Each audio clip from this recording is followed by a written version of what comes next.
This is Matt McBride coming at you guys from Calgary, Alberta. Just a couple of quick tips on how I plan to make Chairman's Month in October my biggest month ever. Really, you guys, it comes down to three things that I'm going to use to make sure this is my biggest month ever. Number one is organization and structure. Organization and structure is very important in this game if you really want to do well. Number two is efficiency.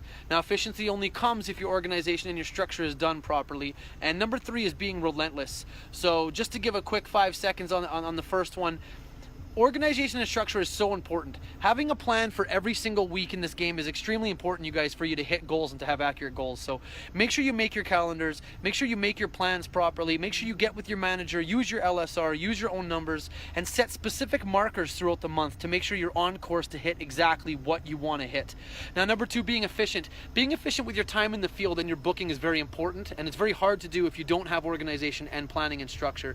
Using 11:30 to 70 to its full capacity, and really using your booking times and making sure your drop-bys are scheduled accordingly and making sure your field times are scheduled accordingly to make sure you're as efficient as possible goes a very, very long ways. It makes the difference between doing 4 and 5 sits in a day and 8 or 9, you guys. And if you want to have monstrous days and monstrous weeks out here, you got to be doing those 8, 9, 10, 11 sit days. Otherwise, you'll just never get high enough. So really being efficient with your time and not wasting a moment from 9 till 9. Honestly, for me, you guys, it's from 7:30 till 10. And really not wasting a moment really does help. Now, number three, being relentless. It's a good tip I got from Alan Sedegot when I first started, and a huge shout out to him for helping me.